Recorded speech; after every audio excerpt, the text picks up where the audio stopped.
Hello everyone, welcome once again to once smart classes Jaipur. आज हम आपके लिए लेके आए हैं CMA final paper number 19 cost and management audit के पास्ट ईयर के पेपर का सॉल्यूशन। तो जून 2017 का पेपर आज हम सॉल्व करने वाले हैं। तो चलिए शुरू करते हैं। Question number 1, part C of the annexure to the cost audit report in CRA 3 deals with. देखिए, जितने भी कॉस्ट ऑडिट रिपोर्ट के एनेक्जर है, part 1, part A, part B, part C, part D, 4 part होते हैं।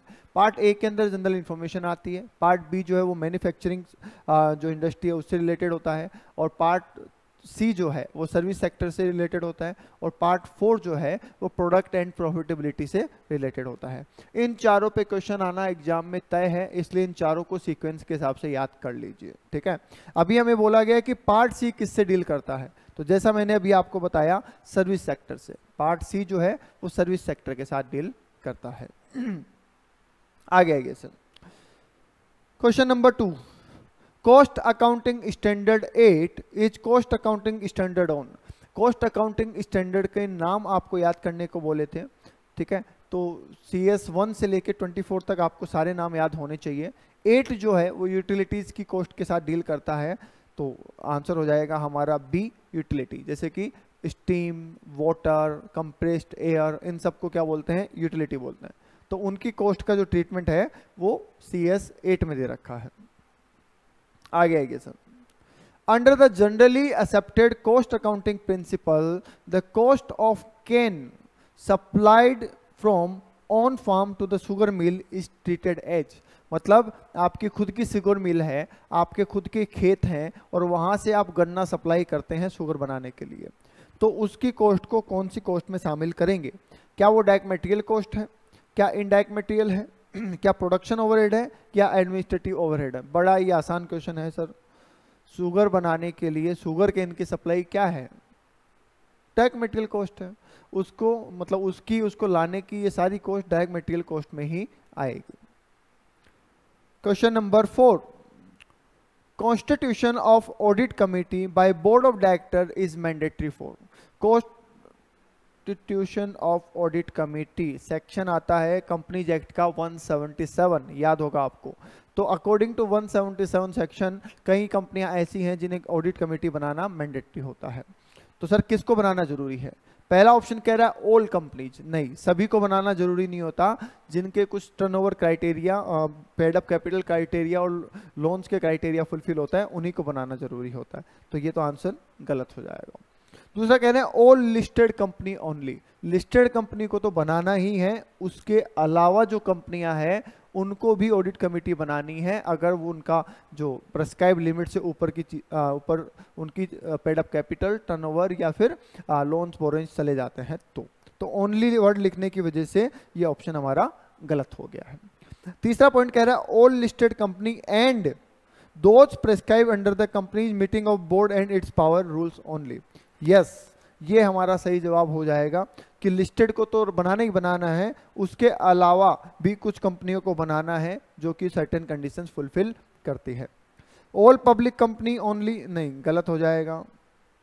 तो सही जवाब रहेगा सी, कि लिस्टेड को तो बनाना ही बनाना है, उसके अलावा भी कंपनियों को कुछ कंडीशन के फुलफिल होने पे बनाना है। जैसे पेड अप कैपिटल 10 करोड़ और मोर होने पे, टर्नओवर 100 करोड़ और मोर होने पे, बोरोइंग 50 करोड़ और मोर होने पे, इनमें से कोई भी क्राइटेरिया अगर फुलफिल होगा तो आपको ऑडिट कमेटी बनानी पड़ेगी।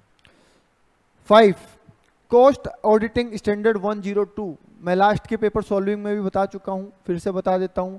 जितने भी कॉस्ट अकाउंटिंग स्टैंडर्ड हैं, जितने भी कॉस्ट ऑडिटिंग स्टैंडर्ड हैं, जितने भी CRA फॉर्म्स हैं, और जितने भी कॉस्ट रिपोर्ट के एनेक्जर्स हैं, इन सब के नाम आपको जरूर से याद करने हैं। स्ट्रेट फॉरवर्ड क्वेश्चन आता है। रही बात इस क्वेश्चन की, तो 102 किसके साथ डील करता है? डॉक्यूमेंटेशन के साथ डील करता है। तो सर आंसर हो जाएगा बी। देखिए, प्लानिंग के साथ 101, डॉक्यूमेंटेशन के साथ 102, इंडिपेंडेंस ऑफ कॉस्ट ऑडिटर और audit according to the auditing standard, ये 103 में कवर होता है, और knowledge of the business environment, business entity and its process, ये 104 में कवर होता है।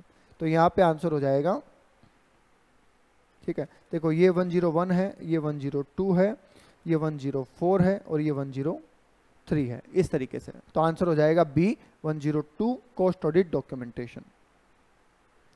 क्वेश्चन नंबर 6 देखिए, as per central excise valuation rules 2000 the assessable value of goods used for the captive consumption. देखो ये पुराना पेपर है इसलिए पुराना क्वेश्चन है, अभी इसकी जगह जीएसटी आ गया है।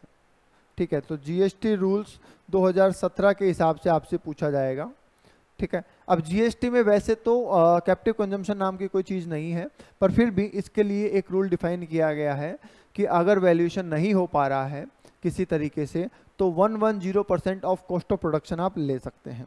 तो सॉल्यूशन पहले भी यही था, एक्साइज के अंदर भी और जीएसटी में भी अभी फिलहाल यही है, पर एक्ट का नाम बदल गया है।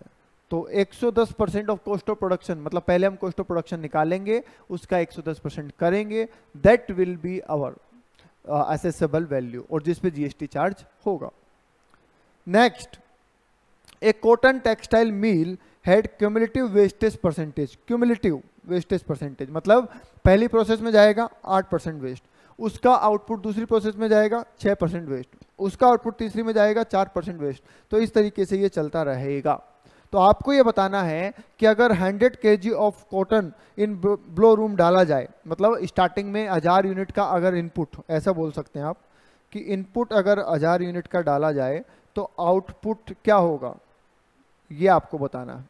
तो सिंपल सा प्रोसेस है sir, 1000 unit input into 8% wastage तो 92, 6% वेस्टेज तो 94, 4% वेस्टेज तो 0.96, फिर 4% वेस्टेज तो 0.96, फिर 9% वेस्टेज तो 0.91 लीजिए। इतना कर लीजिए, आपका जवाब आ जाएगा। करके देखते हैं। ठीक है, मैं कोई भी क्वेश्चन सीधे नहीं करवा रहा हूँ, हर क्वेश्चन हम करके देखेंगे। तो देखिए, सबसे पहले हमने लिखा सर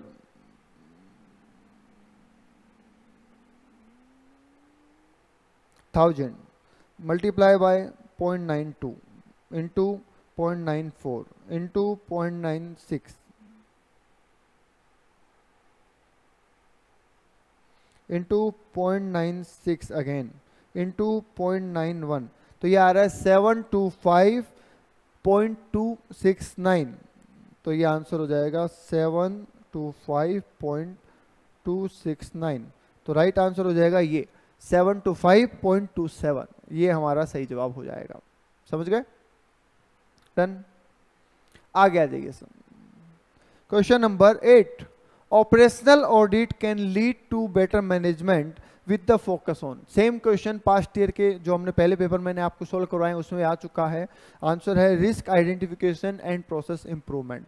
अगर हम ऑपरेशनल ऑडिट के जरिए बेटर मैनेजमेंट करना चाहते हैं तो हमें हर प्रोसेस में रिस्क आइडेंटिफाई करनी होगी, वहाँ पे कोई भी कमी है उसको तुरंत पकड़ में आ जाए ऐसे सेट करना होगा, और जिससे हम हमारे प्रोसेस को इम्प्रूव कर पाएंगे।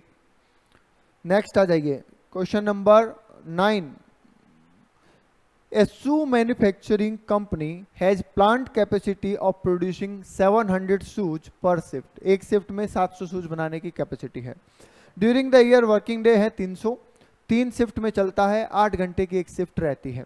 आधे घंटे का रेसेस टाइम है, मतलब आधा घंटा आइडियल टाइम है, उसमें प्रोडक्शन नहीं होता है। और इट प्रोड्यूस 35.91 लाख शूज। इन्होंने एक्चुअल, ये है एक्चुअल प्रोडक्शन। ठीक है, द नॉर्मल कैपेसिटी यूटिलाइजेशन बताना है। तो भैया नॉर्मल कैपेसिटी यूटिलाइजेशन बताने के लिए सबसे पहले हमें प्रैक्टिकल अवेलेबल या नॉर्मल कैपेसिटी निकालनी पड़ेगी। तो प्रैक्टिकल अवेलेबल बोल दीजिए, या नॉर्मल भी इसको बोलते हैं। कैसे सर? 700 यूनिट बनाते हैं एक शिफ्ट के अंदर। ठीक है, ऐसे 3 शिफ्ट चलती है। ठीक है, ऐसे कितनी शिफ्ट चलती है सर? 3 शिफ्ट चलती है। एक शिफ्ट में जो काम होता है वो कितने घंटे होता है? 7.5 घंटे होता है। ठीक है, 700 शूज पर आवर बनते हैं, 3 शिफ्ट चलती है 7.5 घंटे की, और 300 दिन ऐसा काम चलता है। तो बताइए कितना प्रोडक्शन, अभी देख लेते हैं कितना प्रोडक्शन है। 700 इंटू 3 इंटू 7.5 इंटू 300, 47,25,000। ये आपकी क्या आ गई है, ये आपकी अवेलेबल कैपेसिटी आ गई है।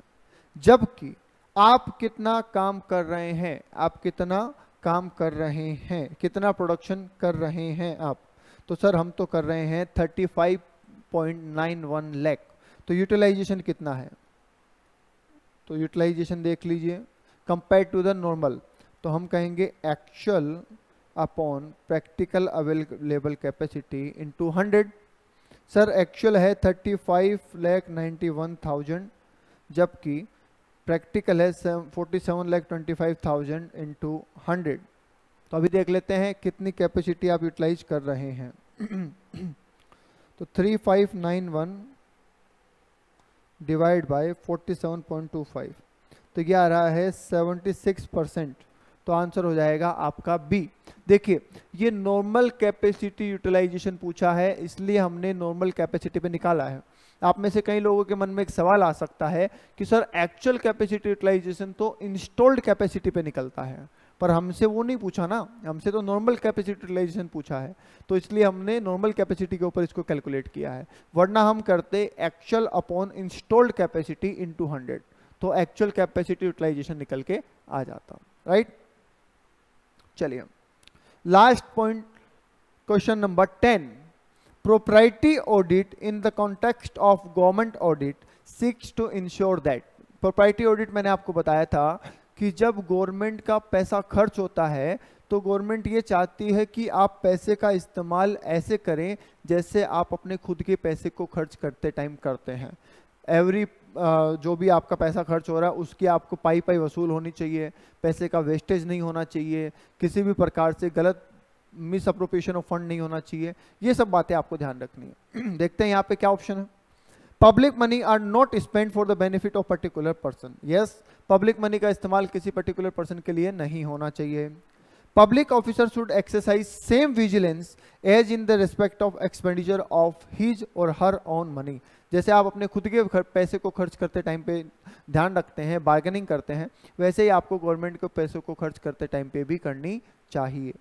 No authority should pass an order which will be directly और indirectly to its own benefit. आप अपने फायदे के लिए, अपने खुद के फायदे के लिए कोई ऑर्डर पास नहीं करेंगे। तो आंसर हो जाएगा डी, तीनों पॉइंट। ये तीनों ही पॉइंट प्रोप्राइटरी ऑडिट में कवर होते हैं और तीनों ही चीजों का ध्यान यहाँ पे रखा जाता है। लीजिए ये आपका पेपर कंप्लीट कर दिया है हमने जून 2017 का। जून 2017 का पेपर हमने आपको करवा दिया है। आई होप आपको इससे कॉन्फिडेंस बिल्टअप होगा। अगर ये कॉन्सेप्ट और ये पेपर आपको समझ में आया हो तो वीडियो को लाइक करके इस पर कमेंट कर दीजिए, और चैनल को सब्सक्राइब अभी तक नहीं किया है तो कर लीजिए ताकि अदर सब्जेक्ट के भी पेपर्स आपको मिल पाए। आज के लिए इतना ही, थैंक यू। फिर मिलेंगे नेक्स्ट पेपर में।